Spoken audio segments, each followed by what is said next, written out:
Welcome, welcome, welcome to It's All About You time. I just wanted to let you guys know this 12-part series to this marriage coaching is absolutely incredible. I'm enjoying the sounds of cutting grass, cars going by my home, the thunder that is in the background every once in a while, because being out on the porch and having peace and feeling good and just listening to the sounds of summer before summer is gone is heaven to me. But tonight we're going to talk about 8 signs to emotional cheating. And I wonder if married couples or significant others who are committed to each other, if they really realize when there are emotional cheating going on. So I'm going to give you 8 little signs just so you know if emotional cheating is happening, because sometimes you may not know. But I want to let you know what the signs are so that you can notice them when you see them. So this is part 5 of emotional cheating. Number 1, how do you know someone is emotional cheating? And how do you know if you are? Well, you know if you are if you can't stop talking about your best friend at work.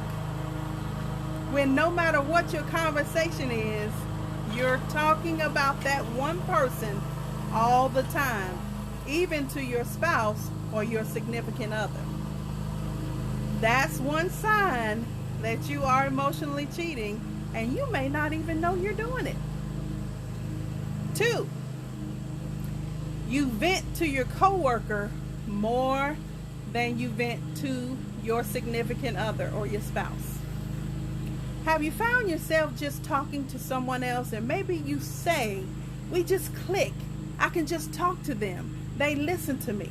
But if you find yourself venting to the person you're emotionally cheating with more than you're venting to your spouse or your loved one, you are emotionally cheating.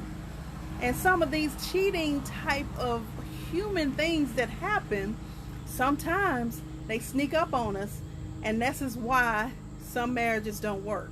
Because first the thought, then the thing. All right, number 3, you make up excuses to hang out more with your friend at work. So you just make up any kind of excuse to get out of the house and hang out with that person. You aren't physically involved, but you are definitely emotionally invested. So think about it. Who are you emotionally invested with?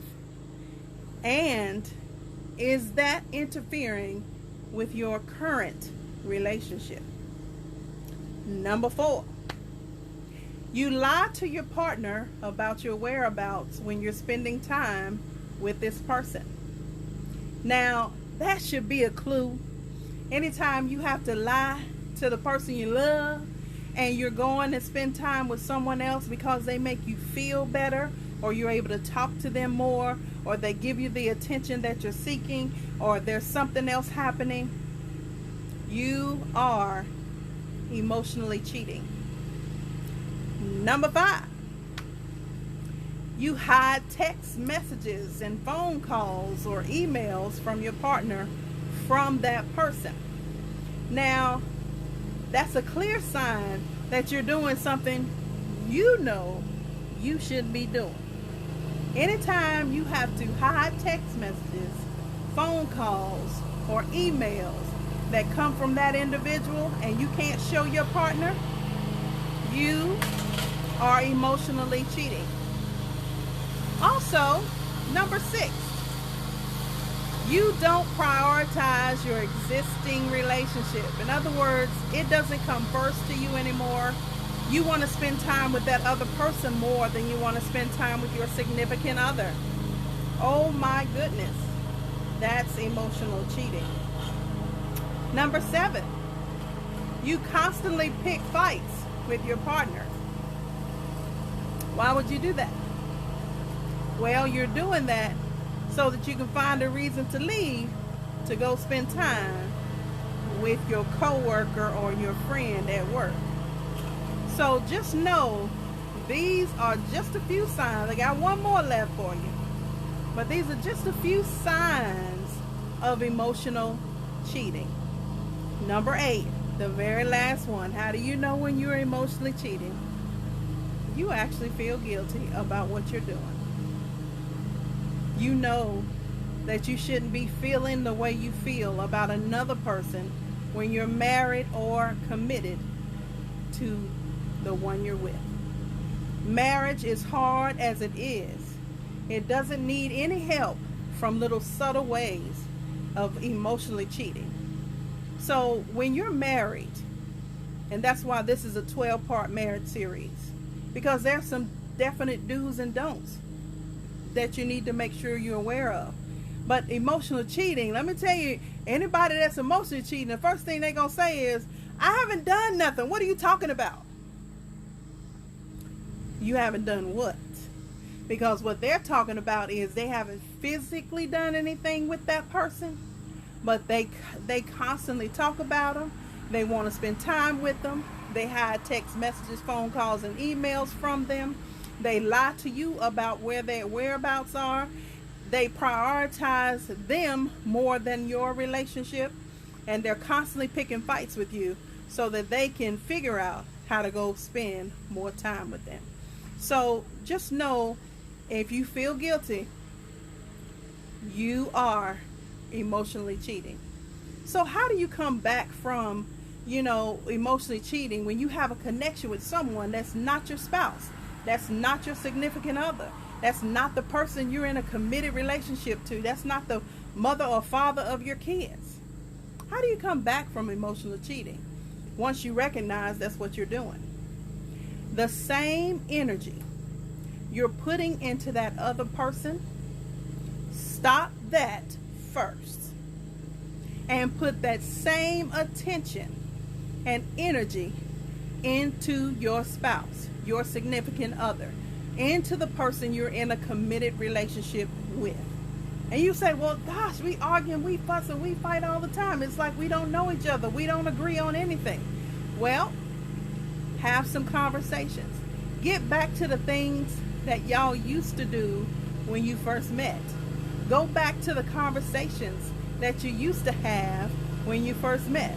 Go back to the things you have in common that you still do have in common, but you just haven't really brought those types of conversations to the table. I want your marriage to be renewed. I want your relationship to be renewed.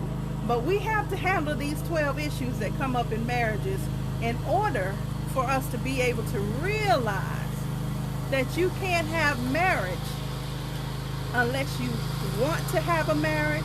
You can't have commitment unless you want to have commitment. And to be honest, if you're wanting to cheat, whether it's emotionally or physically, you do know you're going to do that. The question is it worth it? Most people think it's worth it long as I don't get caught. I can't tell you how many times I've heard that. Well, it's worth it as long as I don't get caught. But it's the when you get caught part that destroys your whole entire relationship.